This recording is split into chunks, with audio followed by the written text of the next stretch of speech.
The original South Sound, 1240 KGY, where the Cedars meet the sea. Thanks for joining us this evening. And check out our question of the day, facebook.com/AM1240 KGY. You can always give us a call at 855-549-1240, or you can drop us a line at studio@kgyradio.com. And today's question, do you feel safe when using any form of public transportation? And Brittany Jean's in the studio. Hello. As well as Steve Jordan, who joins us from Baumholder, Germany. He's our international and foreign relations correspondent. How are you, Steve? I'm doing pretty well, thank you. This is very good. And just kind of looking at this whole thing, the question came about because of the Costa Concordia wreck, where the captain just bailed ship, literally, just ran out on his own crew people. Not okay. No. I don't think he knew what he signed up for. It's bizarre, actually. But the best part is the Coast Guard guy was telling him to get back on. Yeah. So it's like, the cruise ship captain's an idiot. I don't think it makes up for it if you get off and then get back on. You've already jumped board. You've jumped ship already. Yeah, exactly. Well, yeah, I mean, I don't know. I guess you can go out at 50%. I mean, I don't know. It's at least more honorable. Semi more honorable. I don't know. Drown. I mean, yeah, once you get off, it's pretty much game over. But he thought about himself first. So he did not know what he signed up for. he clearly had never thought of, could the boat sink? So. Right. That never crossed his mind. You know, like the Titanic and many others that came before him, he just didn't think about that part. It happens. It does. Well, yeah, nothing ever fails. So, no. Whatever. It is interesting what you said before, though, because I heard that footage also where the Coast Guard people are telling him, get back on your boat, stay with your people, and he's going, nah, sorry, I'm out of here. Well, aren't you supposed to? The Coast Guard guy's probably been through the fire. I mean, they're probably about the same age, and the Coast Guard guy's probably been through a life or death situation before and has been tested, and is probably, he told the guy at the beginning, look, I'm recording this. So he knew, the Coast Guard guy knew that this other idiot wasn't going, he wasn't going to go back on the program and stuff. The point was to record it so that he'll be shamed, publicly shamed. I mean, honestly, if you ask the Coast Guard guy, he'd probably want him shot. Probably so. It does bring up the question, though, if it was you in those shoes, you're the boat captain of the Costa Concordia, this thing's going down, and it comes down to your life or death, do you bail on those people, or do you stay there and risk your own life? You got to know what you're signing up for. I mean, I didn't sign up for the Navy, so, there's a reason I didn't choose water, a water branch. I kind of like land. You have to know in your head what you're going to do, but it's hard to, say, okay, well, if I was there, I would have done this, that, and the other thing. But I'm not a big fan of water, but you have to know what you're going into beforehand. I mean, so yeah, if you're going to be a boat captain, then yeah, the possibility, you have to know your craft, your trade or whatever. What are the risks? So, if you're a captain of a boat, yeah, the risk is it could sink. You need to go down with it. So, or at least, get everybody off. And then, the goal is not to go down with it, but, get everybody off. And that's the thing, what's his face? Chesty or whatever, the guy that landed the plane in the Hudson. Oh, yes, yeah, right. yeah. I forget his exact name, but I mean... He understood the risks. He understood his craft, okay? So he knew what to do, and go back to the second in command. The second in command of this cruise ship was with the leader, so, he's going to follow him. Well, with the airline thing in the Hudson, the second in command was right there with his leader. They were both doing what they needed to do. And they'd obviously talked about it and stuff, and honestly, that's a leadership moment. And, whatever your second in command does, that's when you know that, that person was a good leader. So that's a good contradiction between, piss poor leadership and good leadership. This is true, and in the case of this captain, we almost wish he would have stayed with that ship and sunk to the bottom with the rest of the trash. Because, in all honesty, who leaves people to die like that? There's a lot of people like that. You can't judge them, unless you've ever been in that situation. Yeah, that's true, too. Similar to that, and that's, he found out that he doesn't have it in him, and a lot of other people, though, who, are probably saying, oh, well, screw this guy or whatever, well, they probably don't have it in them either. I mean, you got to put yourself in that situation to find out, do you have it in you? This is true, and maybe he just had things to do. Maybe he had a kid's birthday party to be at, and he was late, and he had to leave the ship. But you gotta, it's hard because it's your life, or, I don't know.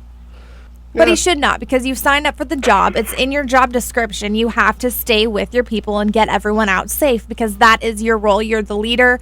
You're the man. It's like President Obama. He's got to stand up there and give the big speech. You can't just hide under a desk. Exactly.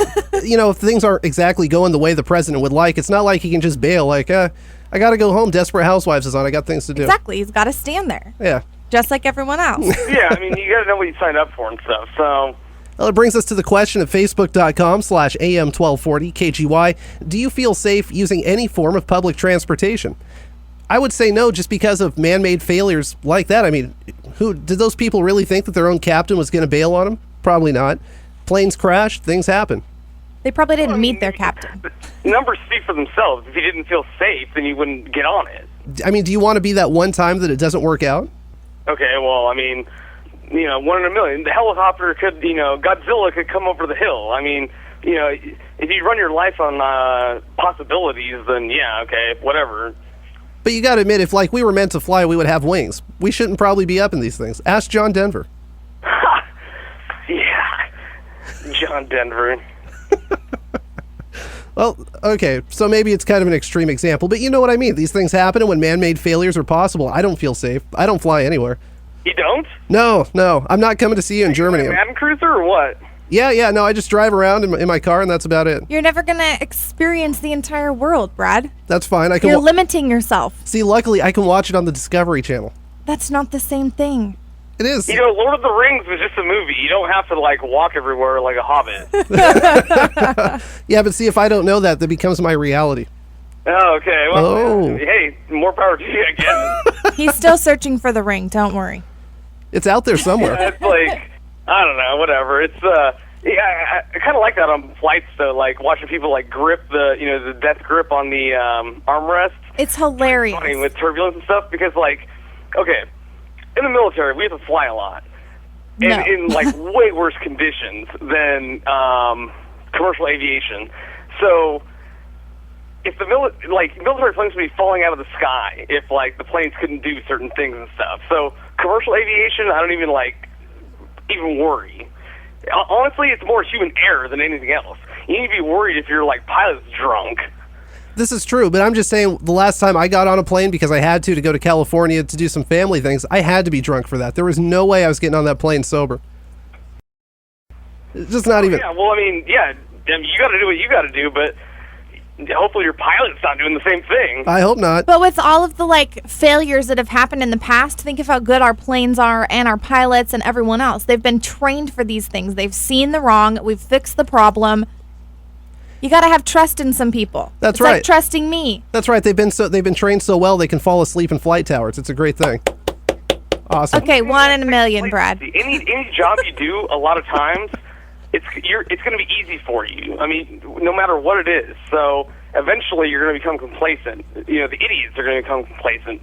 That's why they pay so much money to not become complacent.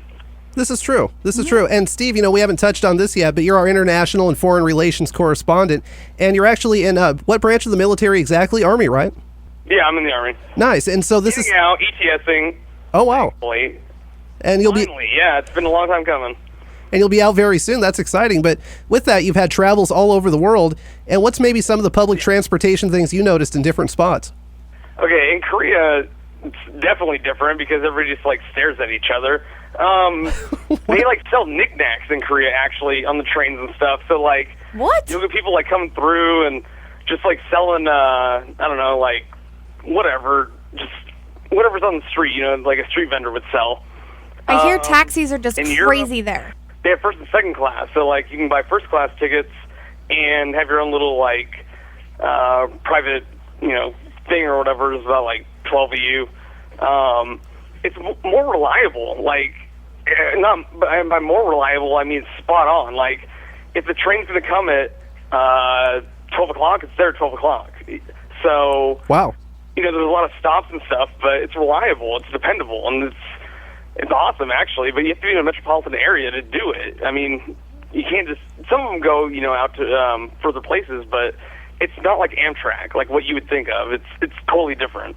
And like you said, very punctual, so that's cool to hear.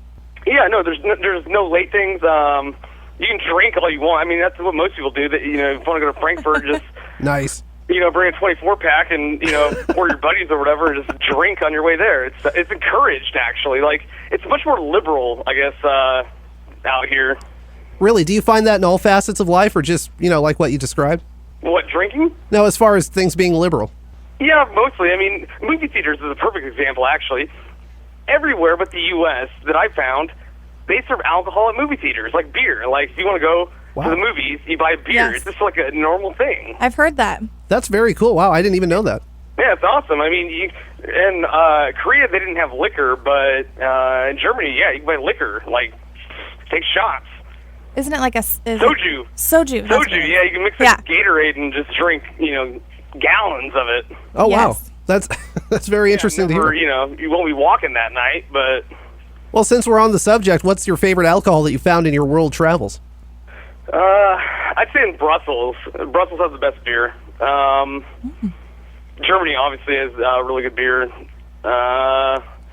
Korea had pretty decent beer. The alcohol content everywhere else is like higher. Even in Korea, it's like, yeah, there's more alcohol in the beer. So like when you go back to the U.S., it's like drinking water. That's got to be disappointing in a way. Yeah, it is kind of. I mean, but the import market, I guess, is getting bigger. So whatever. Yeah. Belgium. Belgium's the best beer I've had. What is it about Belgian beer that makes it so great? I don't know. It's really like it was hell of a flavor to it. I don't know. I guess it was the most memorable. I mean, it's been about 2.5 years now when I got back from Iraq. Yeah, it was just I don't know. Yeah, it was just more taste to it. I guess there's more flavors and stuff. It's like I said, like Hefeweizen. I saw that this is just becoming big in the States and stuff. There's like so many more choices of flavors. There's like fruity choices and like Really? Yeah, there's like they mix like Coke and beer and like they mix their beer with like all sorts of stuff and like they just try out different things and we're just barely getting on wheat beer, which is like Yeah, Hefeweizen is So good. I'm these definitely guys. getting into that these days. It is good. It's a thicker, more full flavor, and it gets you drunk faster. I mean, let's be honest. Right. Hefeweizen's a good thing. Mm-hmm. All right. Well, we've really covered a lot of like ground. a craft here. You should send some home for us for our drinking day. Yeah, we haven't brought that up yet, but details coming soon at AM 1240 KGY. What's up? I don't know if they'll let me do that. They're pretty Homeland Security and the customs and stuff. They're not very fun organizations. Oh. Ah, Maybe just find a friend for you then. They friend a lot of stuff, which is I hate them for it actually. Oh. It sounds like a pain, but the good news is you're getting out of the Army soon. You'll be able to come visit us, and that's exciting. Yeah, no, yeah, it's I'm a real person, so You're not just a voice? I'm not You're not just a traveling picture. the globe for the last 5 years. It's almost been like where in the world is Carmen Sandiego? It's crazy. Right, exactly. You know what? This is the funny part. I went to Baghdad before I went to Las Vegas. Did you really? Yeah, I'd never been to Las Vegas until like last February. Oh, wow, that's interesting. How screwed up is that? Yeah, it's kind of different, but I mean, what was Baghdad like when you got there? Dusty. Honestly, it kind of reminded me of Mexico. Oh, really? That's an interesting comparison. Selling oil or selling like gas like on the side of the roads and stuff. It's Wow. whatever. All right. Well, Steve, I got to thank you for calling in, and we look forward to your future calls as our international relations and foreign correspondent. That's Steve Jordan, live in Baumholder, Germany. And check out our question of the day. Do you feel safe when using any form of public transportation? Thank you, Steve, for calling in. We'll talk to you real soon. Yep. Oh, yeah. No problem. AM 1240 KGY.